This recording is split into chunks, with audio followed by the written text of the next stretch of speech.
আলহামদুলিল্লাহি রাব্বিল আলামিন। রাব্বি আউযু বিকা মিন হামাযাতিশ শায়াতিন ওয়া আউযু বিকা রাব্বি আইয়াহদুরুন। সালামুন আলাইকুম। কোরআন থেকে জানতে চাই, আমি মহিউদ্দিন। আমি এখন আলোচনা করব যারা অবিশ্বাসী, যারা নাস্তিক, এরা কি ধরনের সমালোচনা করে ইসলামের, সে ব্যাপারে কিছু কথা বলবো।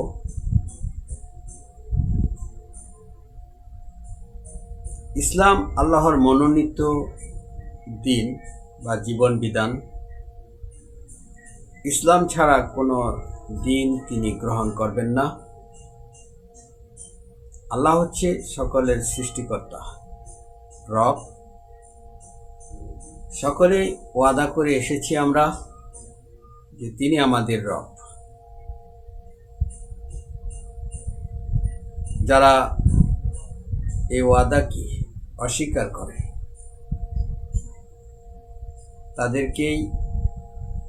তাদের উদ্দেশ্যেই কিছু কথা বলব। আপনারা অনেকেই জেনে থাকতে পারেন যে আসিফ মহিউদ্দিন নামক নাস্তিক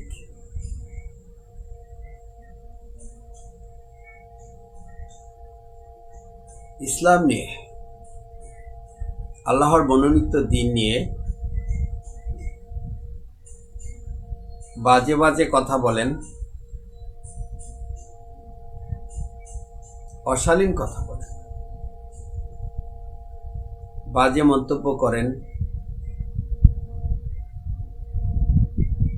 আমি শুধুমাত্র তার নামটি বলেছি এই কারণে যে তার সাঙ্গপাঙ্গদের নাম আর আমি বলি নাই, কারণ সে হচ্ছে তাদের মধ্যে প্রচারক হিসাবে বেশি সুবিধা লাভ করেছে। এই যে ইসলামের অর্থাৎ আল্লাহর মনোনীত দিনের ব্যাপারে যে কুৎসা রচনা করা, যে বাজে মন্তব্য করা, বাজে প্রচার করা, এর মধ্যে সে বেশি প্রচার লাভ করেছে, সেজন্যই এই নামটি আমি বলেছি।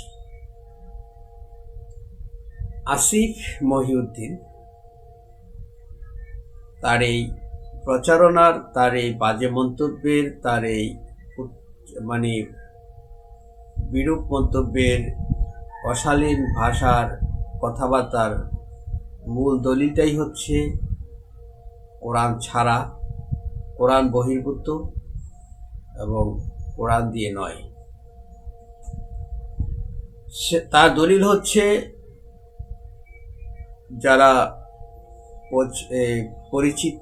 পরিচিতি পেয়েছে, ভাইরাল হয়েছে, তারা মানুষের কাছে পরিচিতি লাভ করেছে ইসলামের কথা বলে, অথচ ইসলামের কথা বলছে না, এমন লোকদেরকে সে দলিল হিসাবে পেশ করে থাকে। আমি তার উদ্দেশ্যে একটা কথা বলতে চাই। আপনি যাদেরকে দলিল হিসাবে পেশ করে থাকেন তারাই কিন্তু এখন বলে বেড়াচ্ছে যে কোরআন যারা মানে তারা কাফের। তার মানে পরিষ্কার যে তাদেরকে দলিল হিসাবে পেশ করা মানেই হচ্ছে আপনি কোরআনকে আপনি দলিল হিসাবে, ইসলামের দলিল হিসাবে পেশ করছেন না। সূরা মায়েদার 3 নম্বর আয়াতে আমরা যদি যাই তাহলে সেখানে আল্লাহ রাব্বুল আলামিন পরিষ্কার করে বলে দিয়েছেন যে আজ কাফেরদের দ্বীনের বিরোধিতার ক্ষেত্রে তারা নিরাশ হয়ে পড়েছে। আমি পরিপূর্ণ করে দিয়েছি ইসলামকে দ্বীন হিসাবে, আর এই ব্যাপারে তারা নিরাশ হয়ে গিয়েছে এর বিরোধিতা করার ক্ষেত্রে।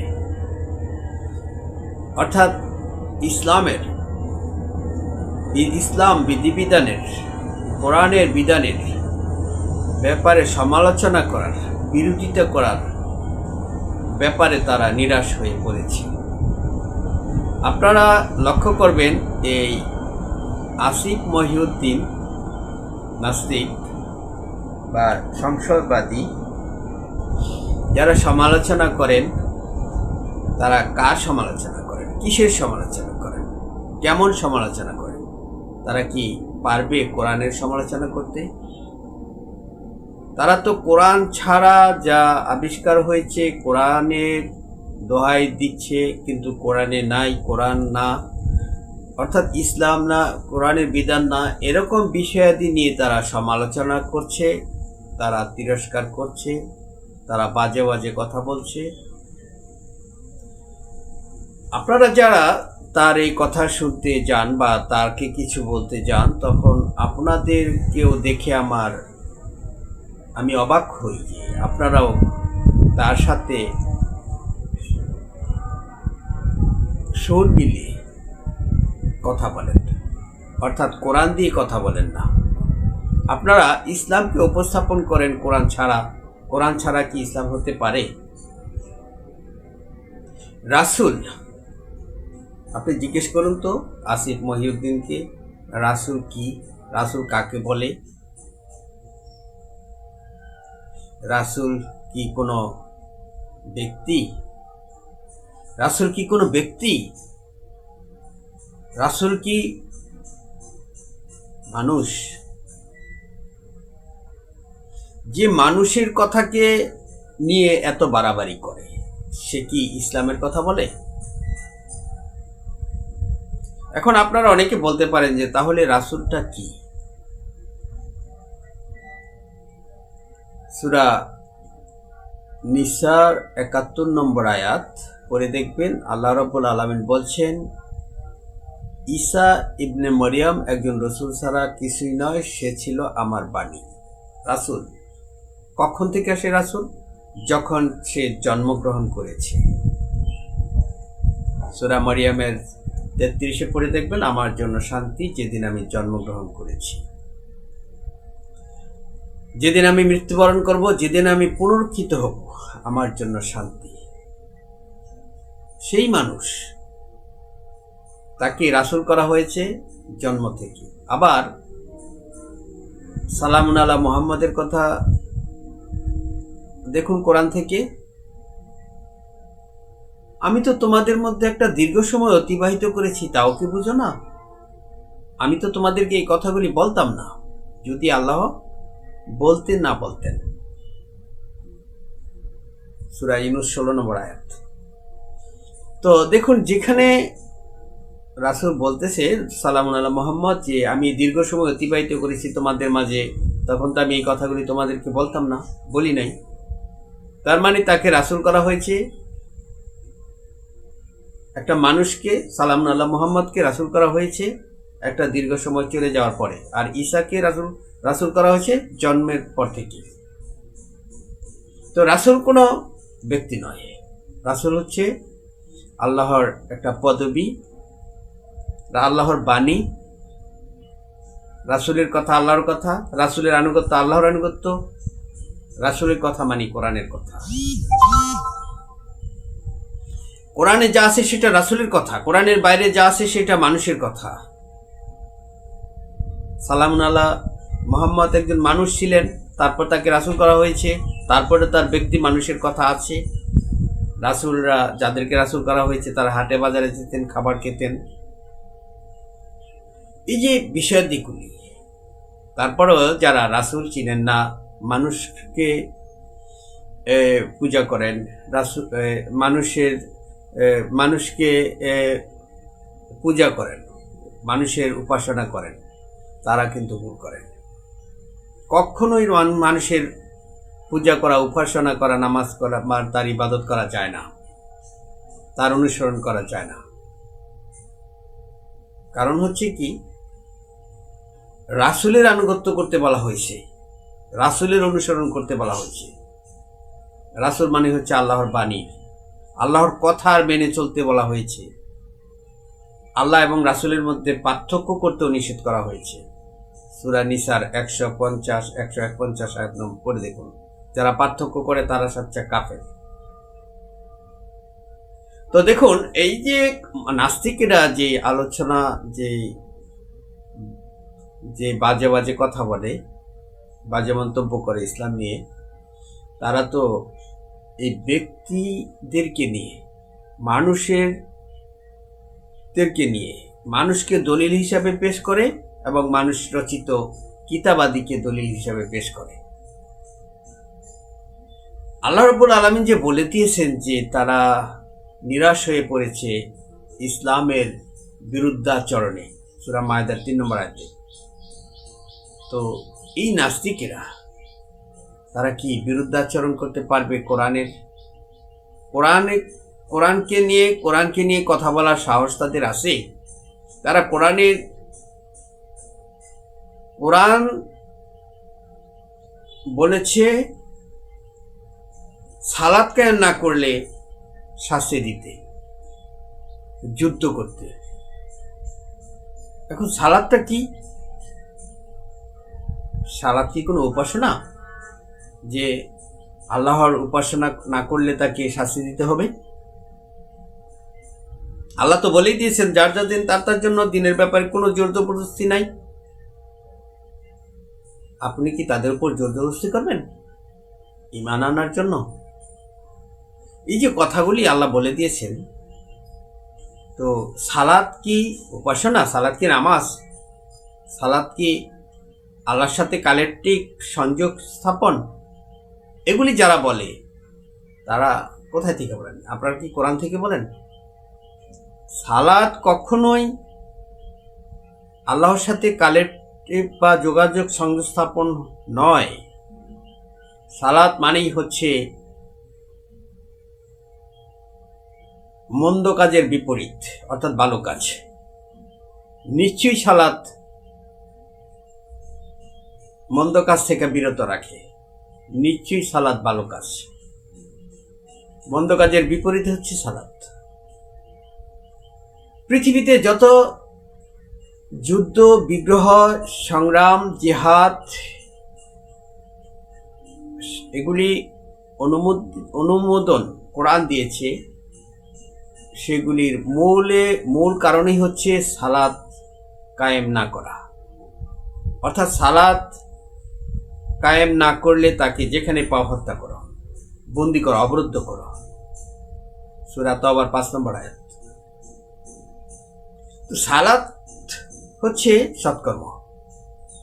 এখন বলুন তো, যারা যেই সমস্ত কথাগুলি আসিফ মহিউদ্দিন বলে, সেগুলি তো হচ্ছে সালাত ভঙ্গ করা।